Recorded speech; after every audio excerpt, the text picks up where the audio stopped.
Right now, we're going to welcome in John O'Kane, veteran high school wrestling reporter. Get a lowdown on the district tournaments, which are today all over South Jersey as we head into Region 8 next week and eventually on to Atlantic City. Good morning, John.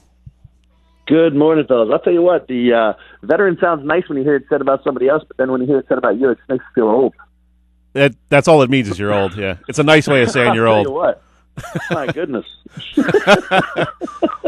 That's the PC way of saying, yeah, you're old and probably soon to be washed up. Yeah, exactly. There's a nice little ring to it, but man, to hear it said about yourself, I'm like, wow, when did that happen? Over the last 15 years or so, bud, man, you've been covering wrestling for, gosh, how long now? That's right, yeah, 16th year here in the area. Yep.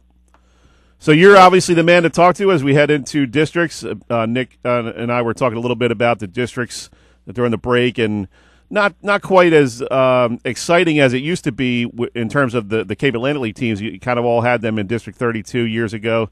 A couple of years ago, they changed and kind of redid all the districts. What do you think of the new alignments? And give us some thoughts on who you're looking at today. Obviously, Kevon Barry is one guy we're looking at from Oakcrest. He's 27-0. So we'll be looking to see if he can win a district title and get on the regions. But tell us about some of the other guys.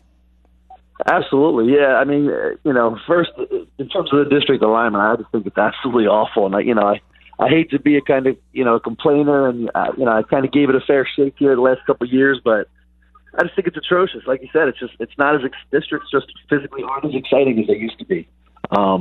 I keep using the example of Absegami, Cedar Creek, and Oakcrest. Like, there are 3 schools in the same school district, and all 3 of them are in different wrestling districts. I mean, that just doesn't make any sense.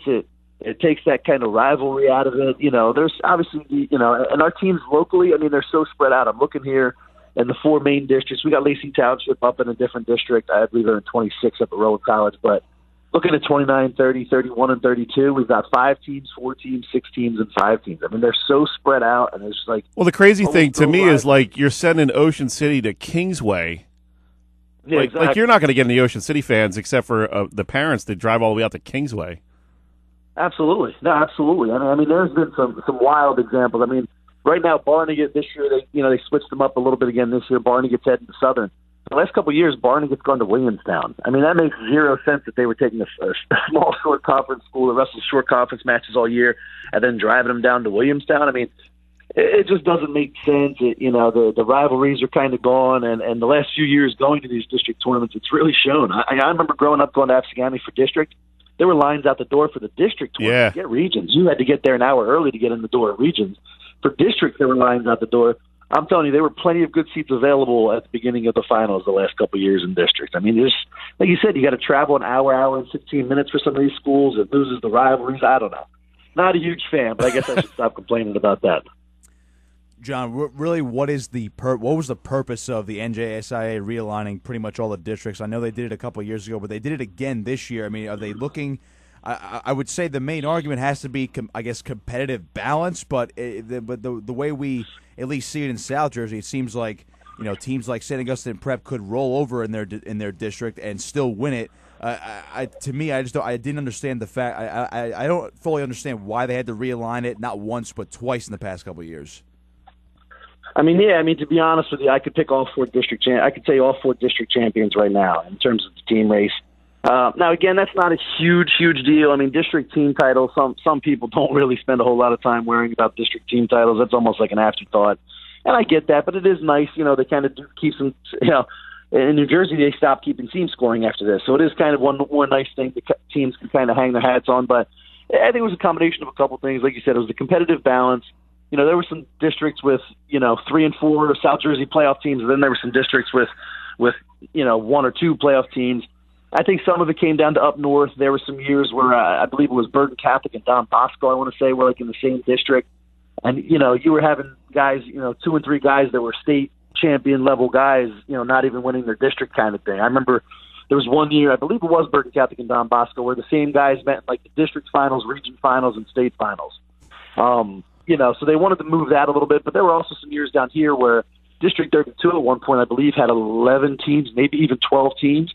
And Delsey's district down here had like 6 or 7 at one point. Like, it was wildly unbalanced.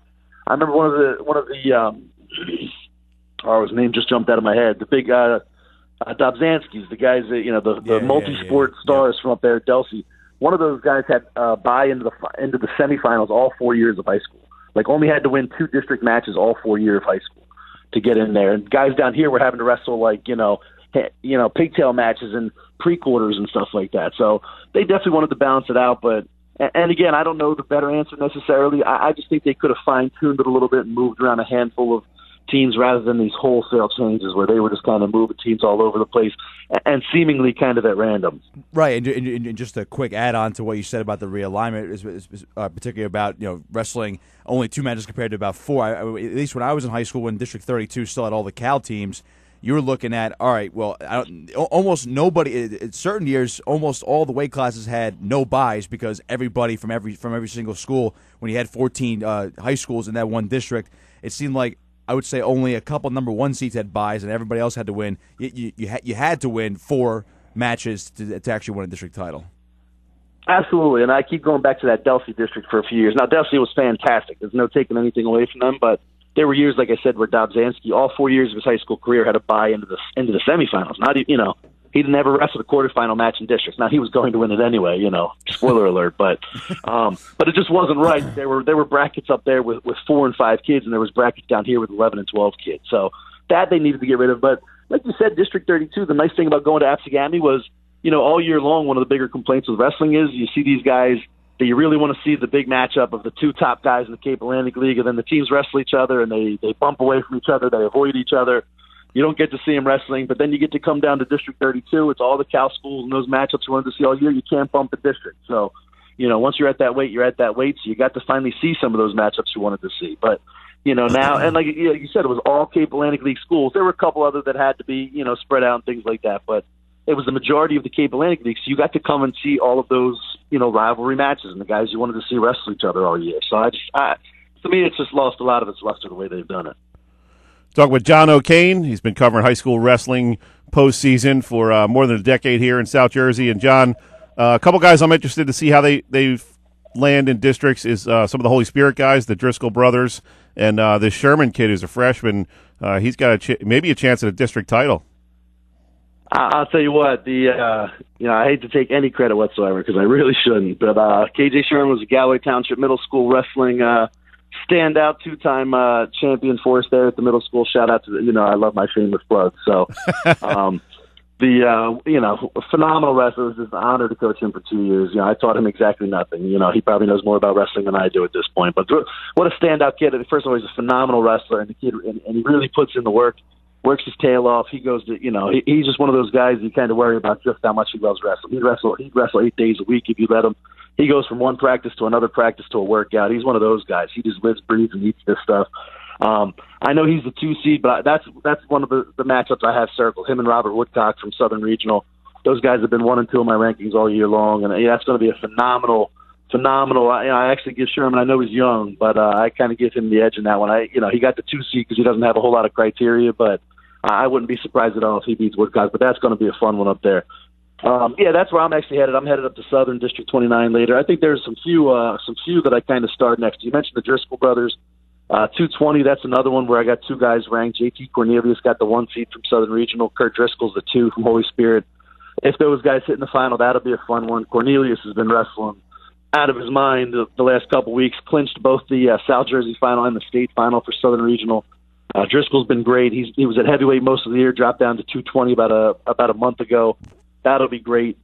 126 pounds. You got Kale Loretz as a 4 seed in the district. He was a state qualifier last year. I know he's had some tough matches this year. Yeah, I was surprised to see his seeding. I know he's a really good wrestler and he's had some good success in his high school career. I thought he'd be at least a 3 seed at the worst.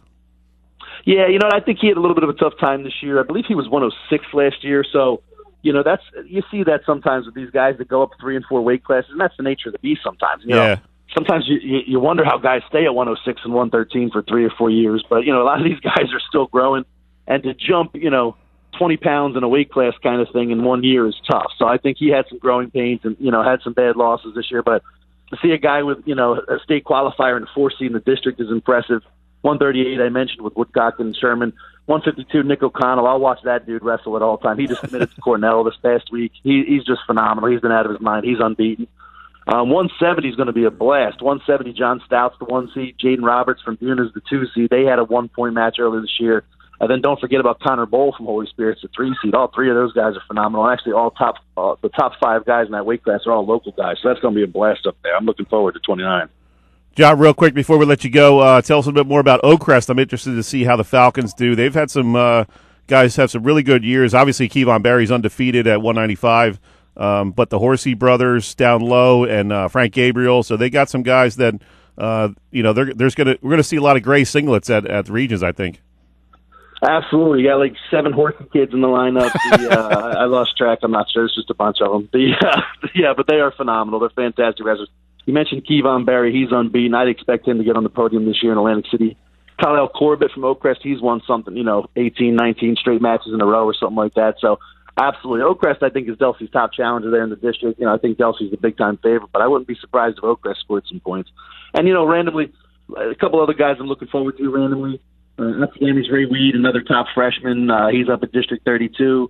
It's a good time of year to see guys like Alex Giordano from St. Joseph. St. Joseph, I don't think won 2 or 3 matches this year, but that's a guy you got to look out for. He's a talented kid up at District 31. St. Augustine, they've got a lot of guys. I think they've got 6 or 7 1 seeds, but I haven't been able to see Mike Albergo at 132 yet. He's the 2 seed. He was the state champion in the parochial division in Virginia and transferred here this year, so looking forward to that. So, plenty to look forward to still. John, just real quick, and I know that they are in a rebuilding phase now, but my alma mater, EHT, is stuck over there in District 30 again. The couple guys that I think they might reach at least the region tournament, possibly the state tournament. I know Nick Leone, who actually I wrestled with somehow back when I believe when I was a senior. He was a freshman, or he might have came in just a year after I left high school. But he's the number 1 seed at 170. Andrew No and Jack Shiver are top seeds in their respective weight classes too. What do you think about those guys? And I know EHT is a little bit up against it this year with a lot of young bucks in the lineup in that district. Absolutely, and Zach Agostino, one of my favorite guys I ever covered. He knows quite a bit about districts. Being one of the few 4-time district champions. Back at District 32, he's doing a heck of a job. Filling Mike Kayaz's shoes there. Kayaz is a legend in South Jersey wrestling, one of the top 5 coaches of all time down here. So that's not an easy job, but absolutely, that's one of the fun things about districts is those teams that kind of, had down years, and by EHT standards, they've been at the top of the Cal American lately, so they had a down year, a lot of young guys, a lot of graduated guys, so absolutely, that's one of the fun things about it is those guys now, it's their time to shine. The team stuff is over, forget about team rankings, forget about all that stuff. This is kind of their time to shine, so I wouldn't be surprised if those guys do well. Like I mentioned, Giordano from St. Joseph, Romeo Rodriguez from Middle Township's a guy a lot of people haven't necessarily seen. Middle had a great year, but he's a guy that a lot of people haven't really seen. He's fantastic. And there's some random guys too. My guy Afsagami, Nick Guerrero, he's only wrestled 4 matches this year, and actually 3 of them were forfeits. He's been injured and dinged up, but he's going to give it a go. He's a guy, he's a 4 seed, but if he was healthy, he would be the 1 or the 2 seed. He's a fantastic wrestler. It's kind of a shame his senior year he's been battling injuries, but he's going to give it a go. So, like you said, plenty of fun storylines, definitely excited for the day. John, we're up against the break. Got to let you go. I guess next year we'll have to have an hour podcast or something leading up to districts. There's so much to talk about. Absolutely. I can go all weekend, man. All right, man. Have fun up at Southern. Bring your extra water bottles, your power bars. I know you'll be ready for everything that comes up at Southern. Oh, they got the best snack stand in South Jersey, man. No issues. Great stuff, John. Appreciate it as always, and we'll check up with you next weekend maybe and see where we're at with regions. Absolutely. Thanks for having me, fellas. We'll see you. You got it. Thanks, Oak.